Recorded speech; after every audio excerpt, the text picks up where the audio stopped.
siapa ini? Tanya Sari sembari menatap ke sekeliling. Tidak ada apa-apa yang ia lihat kecuali pepohonan besar dengan daun-daun yang begitu lebat, sehingga membuat tempat itu terasa dingin, teduh, dan terkesan angker.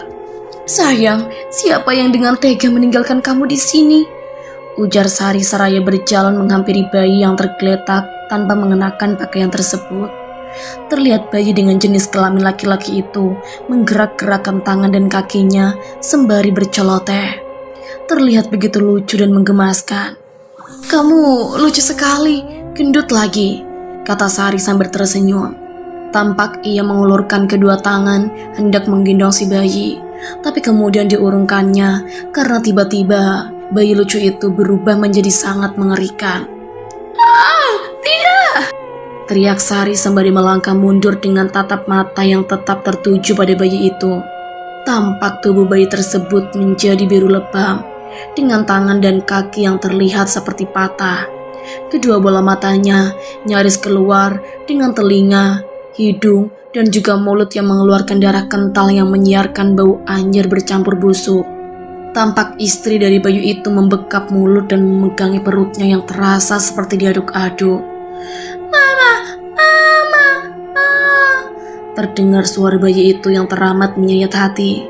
Terlihat ia merangkak ke arah Sari dengan susah payah karena tulang tangan dan kakinya yang patah.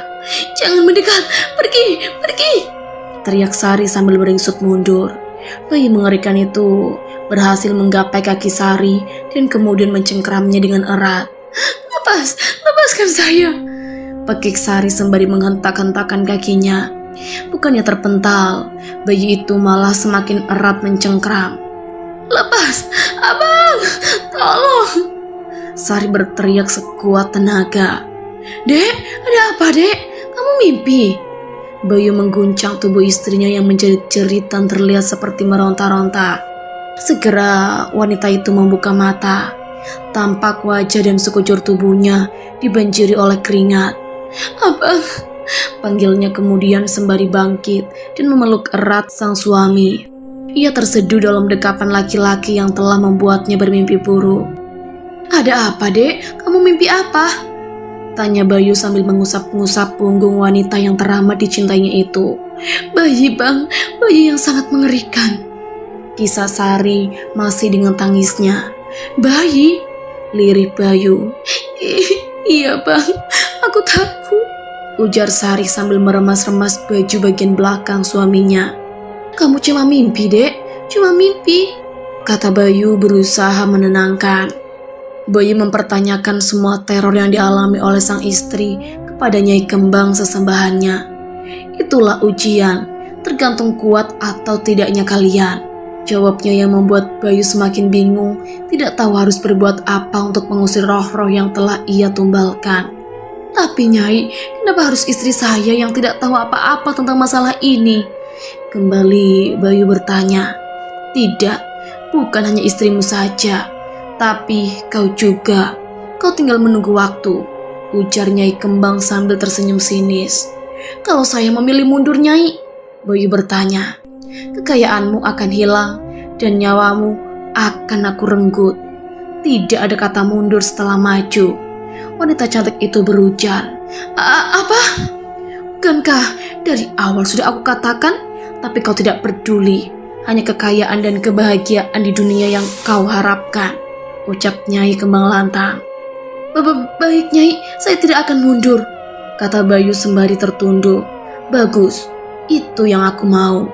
Wanita itu tersenyum. Tiba saatnya untuk kembali memberikan persembahan.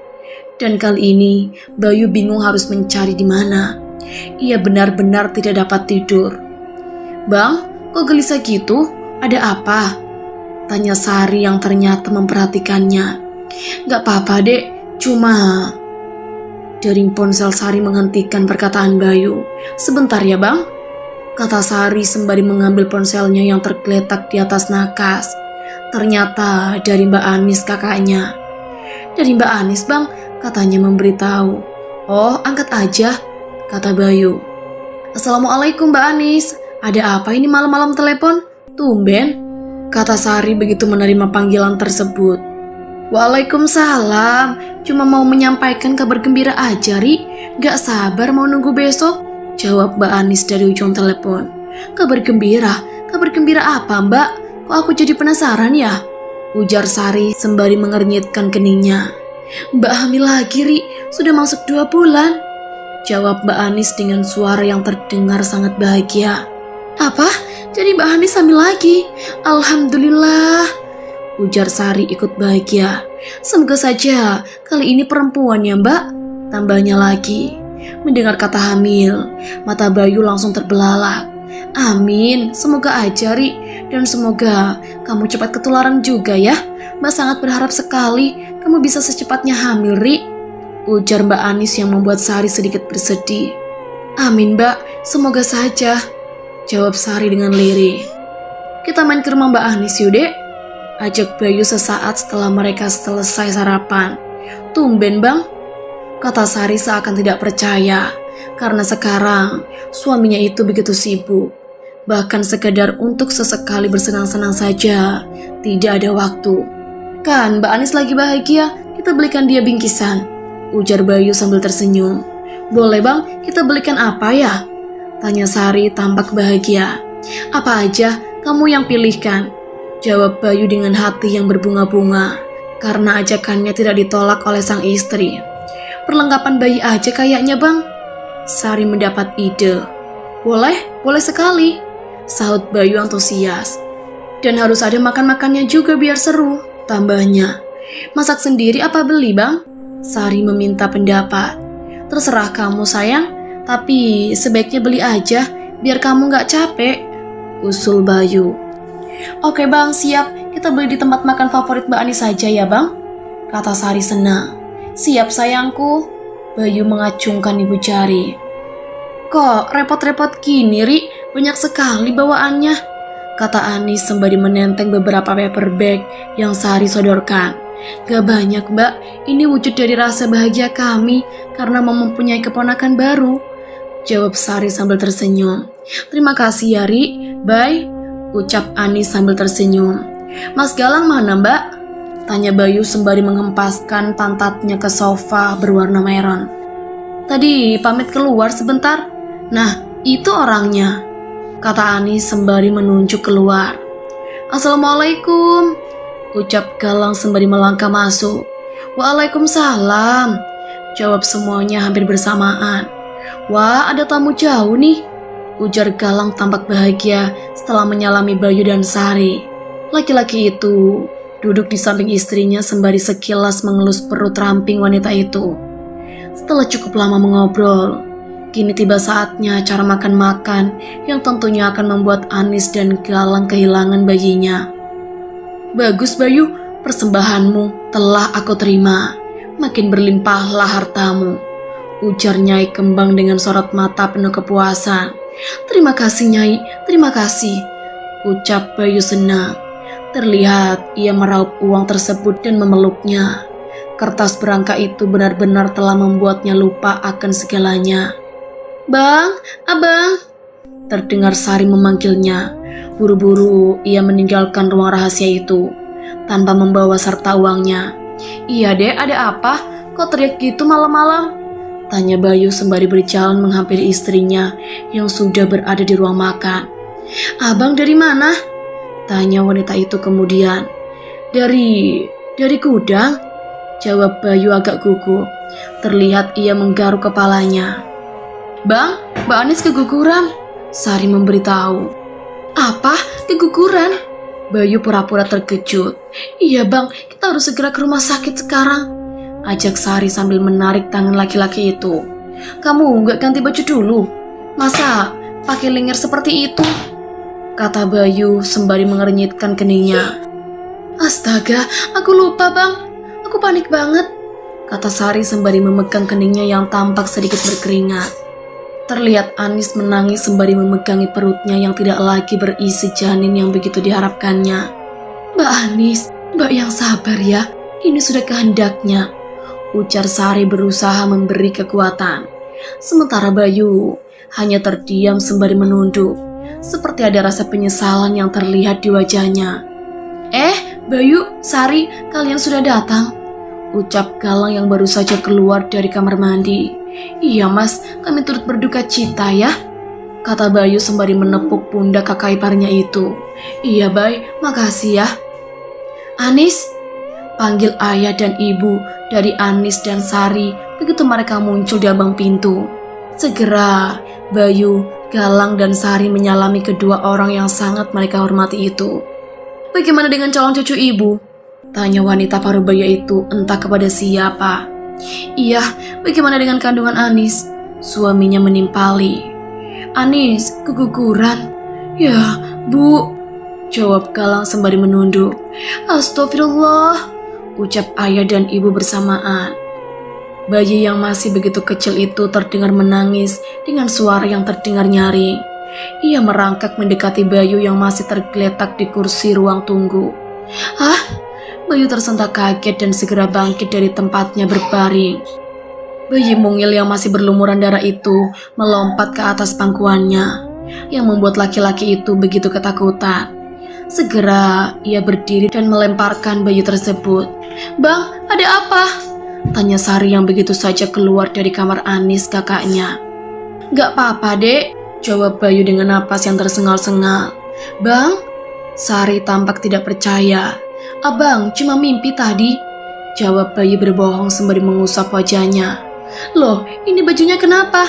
Seperti darah, tanya wanita itu sembari memegang bagian bawah dari kemeja putih yang dipakai suaminya. Hah?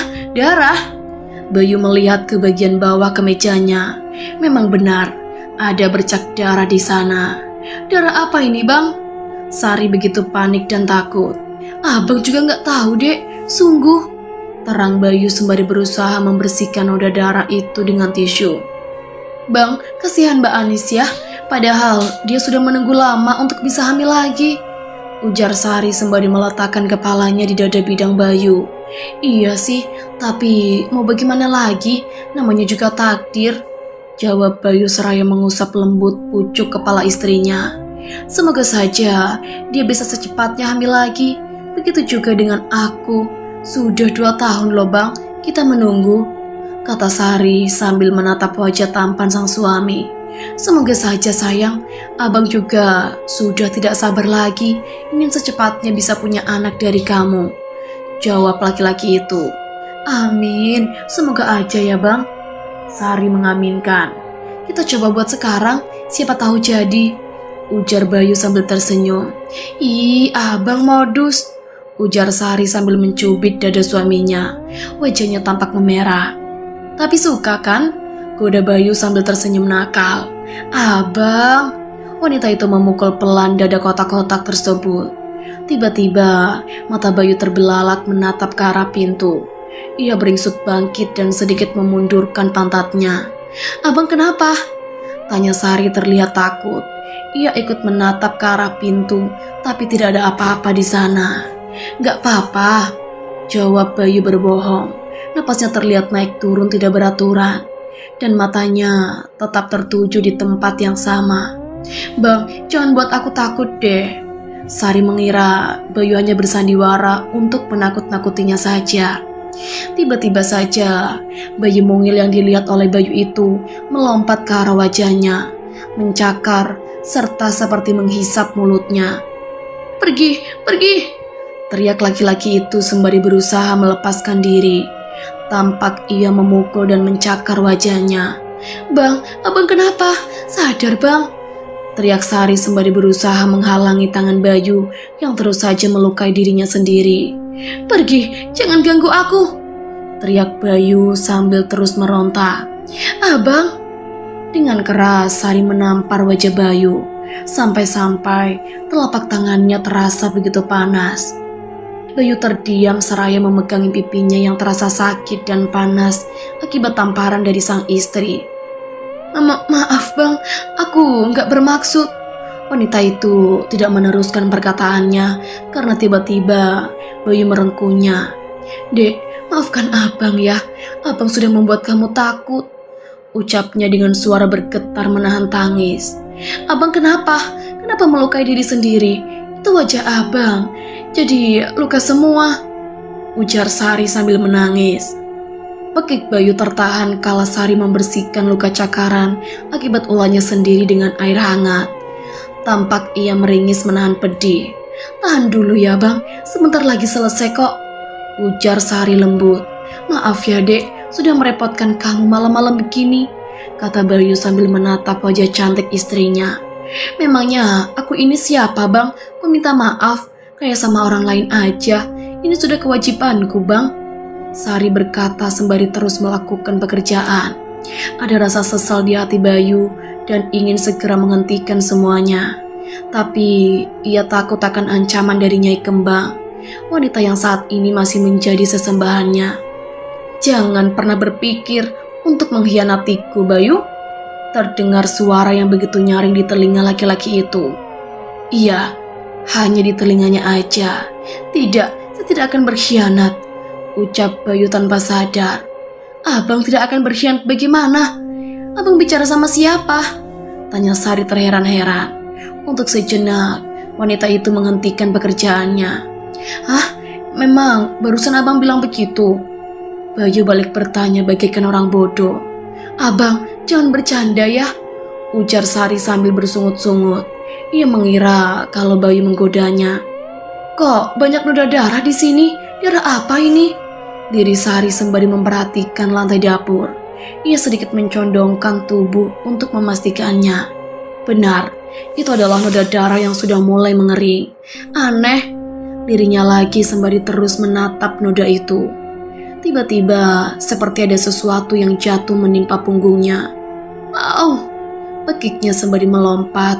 Segera wanita itu menoleh ke belakang. Apa itu?" bisiknya sembari memperhatikan gumpalan kecil yang lebih mirip dengan daging. Tiba-tiba gumpalan itu terlihat bergerak-gerak dan membuka mata. Gumpalan itu tidak lain adalah sosok bayi yang masih teramat kecil. "Ah!" teriak Sari sambil menutup mata. Kakinya terasa begitu kaku dan tidak dapat digerakkan untuk bisa segera pergi dari sana. "Dek, ada apa?" tanya Bayu yang baru saja datang karena mendengar teriakan istrinya. "Abang, itu bayi," ujar Sari sembari menunjuk ke lantai. "Bayi? Mana? Gak ada apa-apa," kata laki-laki itu seraya melihat ke arah yang ditunjuk oleh sang istri. Perlahan, wanita itu membuka mata dan menatap ke arah di mana tadi tergeletak sosok bayi yang begitu kecil. "Kok gak ada? Tadi beneran ada, Bang," ia meyakinkan. "Kamu capek, Dek," kata Bayu berusaha menenangkan. Padahal dia yakin istrinya itu tidak salah lihat atau sedang berhalusinasi. Tapi nanti kita cari ART buat bantuin kamu ya, biar kamu tidak terlalu capek," kata Bayu memotong ucapan istrinya. Wanita itu tertunduk sembari memijit-mijit keningnya yang terasa sakit. "Semoga betah ya Mbak Uut kerja di sini," kata Sari dengan ramah kepada wanita muda yang baru saja datang ke rumahnya. "Iya Bu, insya Allah betah," jawab Uut sambil tersenyum.